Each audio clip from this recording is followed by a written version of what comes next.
आगे बढ़ते हैं विद द नेक्स्ट कॉन्सेप्ट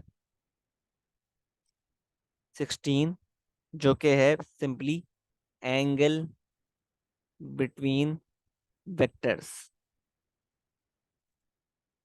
सही है।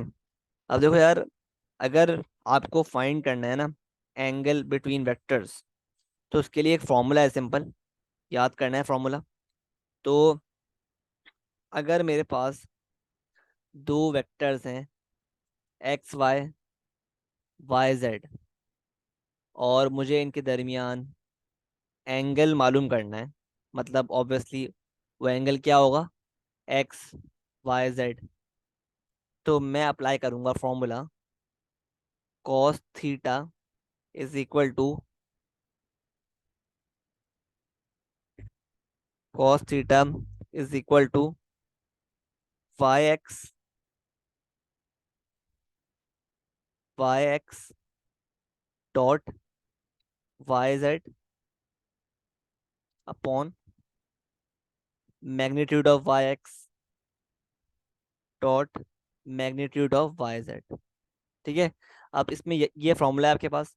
इसमें याद रहे कि यहाँ पर अगर आपके पास वेक्टर एक्स वाई है ना, तो हम क्या ले रहे हैं, वाई एक्स ले रहे हैं। बेसिकली ये जो वाई एक्स है वेक्टर है, ये इस वेक्टर का नेगेटिव वेक्टर है। बात क्लियर है, ये इस वेक्टर का नेगेटिव वेक्टर है। ठीक है। और बाकी वाई जेड तो यही वाला है। ठीक है। तो ये फॉर्मूला अप्लाई करेंगे। Let's see one example. तो लेट्स से मेरे पास एक एग्जांपल की बात कर लेते हैं। लेट्स से मेरे पास एक दो वेक्टर्स हैं, एक्स वाई है, 3 - 2 1, और वाई जेड है 1 2 3। हमें फाइंड करना है एंगल एक्स वाई जेड। किस तरह करेंगे, सिंपली फॉर्मूला अप्लाई कर देंगे। Cos theta is equal to Y X dot Y Z upon magnitude of Y X dot magnitude of Y Z. ठीक है। तो अब देखो यार, हमें पहले वाई एक्स निकालना पड़ेगा। तो हमारे पास एक्स वाई क्या है, 3 - 2 1। तो वाई एक्स क्या हो जाएगा, वाई एक्स विल बिकम -3 - 2 - 1। ठीक है। आ गया वाई एक्स। अब पुट कर दो फॉर्मूले में। अब पहले हम एक काम करते हैं, पहले ये पुट कर लेते हैं फॉर्मूले में। Cos theta is equal to Y X क्या हो गया, -3 - 2 1 - 1 डॉट वाई जेड क्या हो गया, 1 2 3। वाई जेड क्या है, 1 2 3 अपॉन मैग्नीट्यूड ऑफ वाई एक्स, जो कि आ जाएगा -3 का स्क्वायर प्लस 2 का स्क्वायर प्लस -1 का square dot magnitude of Y Z, जो कि आ रहा है 1 square plus 2 square plus 3 square. ठीक है। तो आपको बेसिकली न्यूमिनेटर में उसका डॉट प्रोडक्ट फाइंड करना है। तो किस तरह करेंगे, हम सिंपली जो आपके पास होते हैं ना, जो एक्स कंपोनेंट को मल्टीप्लाई कर देंगे एक्स कंपोनेंट से। तो आंसर क्या आ रहा है, -3, प्लस कर देंगे वाई कंपोनेंट को मल्टीप्लाई कर देंगे विद वाई कंपोनेंट, उसका आंसर आ रहा है 4, plus Z component with Z component, इसका आंसर आ रहा है -3।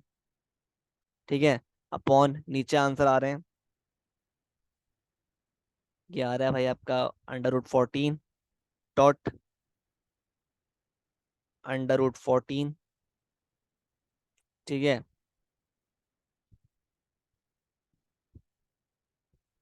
तो ये हो गया आपके पास -3 +4 -3 -2 हो गया। सही है। और 14 .14 मतलब 14 √14 मल्टीप्लाई बाय √14 क्या हो गया, आंसर इज 14। ठीक है। तो ये हो गया -1/7। तो बेसिकली आंसर क्या आ रहा है आपका, cos theta is equal to -1/7। तो हम थीटा निकालने के लिए, मतलब एंगल निकालने के लिए, हम थीटा कॉस को उधर भेज देंगे। Cos inverse -1/7। आंसर क्या आ रहा है, निकालो। ठीक है, तो आंसर आ रहा है थीटा बराबर हो गया 98.2 के। तो बेसिकली आपके पास जो एंगल है XYZ, ये बराबर हो गया 98.2 के। ठीक है। आई होप ये कॉन्सेप्ट भी क्लियर है कि किस तरह हम फाइंड करते हैं angle between vectors. Let's try one more example of this. तो आपसे कह रहा है भाई, find angle ABC if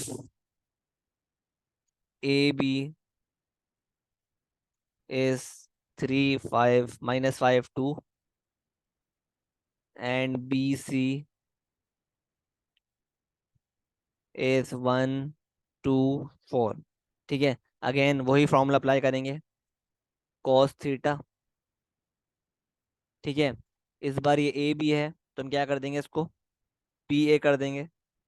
P A dot P C upon magnitude of B A dot magnitude of B C. तो हमारे पास बी ए गिवन नहीं है, ए बी गिवन है, तो हम क्या करेंगे, ए बी से डिराइव कर लेंगे पी ए। किस तरह, simply by reversing the science. तो ये हो जाएगा -3 +5 -2। ये आ गया बी ए, और बी सी गिवन वैसी, तो कॉस थीटा हो गया। ठीक है, इज इक्वल टू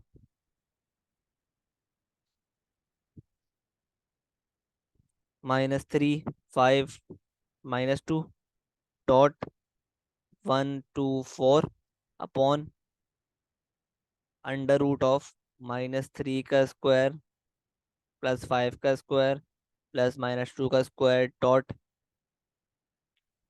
1 का स्क्वायर +2 का स्क्वायर +4 का स्क्वायर। ठीक है। तो इसका आंसर आप खुद ही दो मुझे, खुद इसको निकालो, कैलकुलेट करो। इसका फाइनल आंसर मैं बता रहा हूँ आपको, वो आ रहा है 92.028 डिग्री। ठीक है, ये आपका आंसर है, कंफर्म कर लो, सही है। तो ये था the concept of angle between vectors. ठीक है।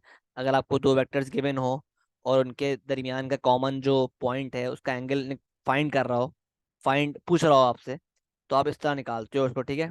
आई होप ये कॉन्सेप्ट पूरा क्लियर है।